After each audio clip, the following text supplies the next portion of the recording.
Maharashtra live news मध्ये आपले स्वागत आहे। आपण पाहत आहात महाराष्ट्र लाईव्ह न्यूज, बातमी जनसामान्याची।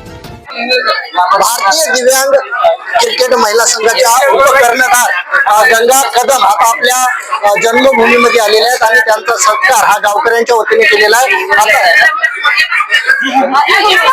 आतापर्यंत आपला सत्कार हा राष्ट्रपती, पंतप्रधान, महाराष्ट्राचे मुख्यमंत्री यांच्या हस्ते झाला, परंतु आजचा सत्कार हा सगळ्यात महत्वाचा तो म्हणजे तुमच्या गावातील नागरिकांच्या वतीने। काय भावना आहेत, काय सांगणार? खरं तर माझा पंतप्रधानांच्या हस्ते पण सत्कार झाला, राष्ट्रपतीच्या पण हस्ते झाला। पण जेव्हा आपले व्यक्ती आपल्यासाठी काय करतो याचा एक वेगळाच आनंद असतो, कारण गावातील सगळ्यांनी माझ्या वडील नाहीत ही गोष्ट लक्षात ठेवून माझा एवढा मोठा सत्कार केला, त्यासाठी मी सर्व गावकऱ्यांचे खूप आभार मानते। जेव्हा मॅचेस चालू व्हायचा वेळ होता तेव्हा तुमचे वडील म्हणजे तुमच्यामध्ये अतिशय दुःखाचा प्रसंग, त्याच्यामधून कसं तुम्ही समोर जेव्हा मला ही गोष्ट आठवायची तेव्हा मी माझे पोषक सरांना मी नेहमी रोजच कॉल करायचे आणि तेव्हा ते मला नेहमी प्रोत्साहन द्यायचे। आणि आमच्या मॅनेजर मॅम, ज्या मॅनेजर आहे शिका मॅम, त्या तर माझ्यासाठी जेव्हा माझ्या वडिलांची आठवण येईल तेव्हा त्या माझ्याशी दीड वाजेपर्यंत रात्री जागे असायचे आणि मला समजून सांगेल तू जे करशील मॅचेस मध्ये ते तुझ्या वडिलांसाठी करशील। अतिशय हालाकीच्या परिस्थितीत खूप म्हणजे सामान्य कुटुंबातले तुम्ही खूप मोठं तुम्ही शिखर गाठलंय। आताच्या युवक युवतींना काय आव्हान असेल?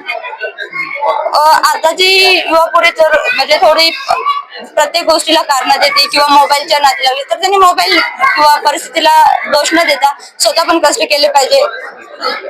ताईच्या स्वतः म्हणजे ज्यांना गुरु मानतात, ज्यांच्या मार्गदर्शनाखाली आज त्यांनी उंच शिखर गाठलेले, अतिशय म्हणजे गरीब परिस्थितीतील मुलगी आज तुम्ही तिला म्हणजे खूप मोठ्या शिखरावर पोहोचले। काय भावना आहे तुमच्या सध्या? ऍक्च्युली परिस्थिती ही माणसाला कधी अडथळा निर्माण होऊ शकत नसते। जर माणसामध्ये जिद्द असेल काहीतरी करून दाखवण्याची आणि पाठीमागे काहीतरी प्रेरणा असेल तर माणूस काहीही करू शकतो।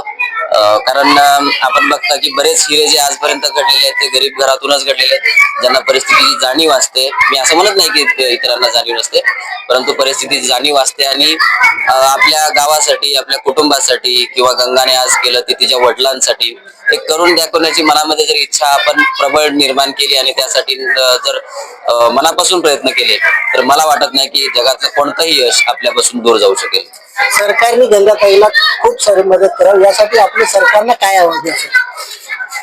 जसं की आपण पाहिलं 2 नोव्हेंबरला सर्वसाधारण महिलांनी विश्वकप जिंकला आणि त्यानंतर महाराष्ट्रातल्या जे 3 प्लेयर्स होते, स्मृती मंथाना, जेमिमा रॉड्रिग्स, राधा यादव, या प्लेयर्सला शासनाने 2,25,00,000 रुपयाचा सन्मान निधी दिला होता।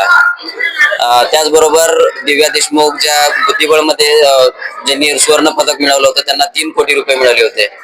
तर या अमाऊंट मध्ये मी न गणता फक्त एक दिव्यांग खेळाडूलाही महाराष्ट्र शासनाने योग्य ती मदत करावी आणि तिला नोकरी द्यावी आणि शासन हे नक्कीच देईल अशी मला खात्री आहे।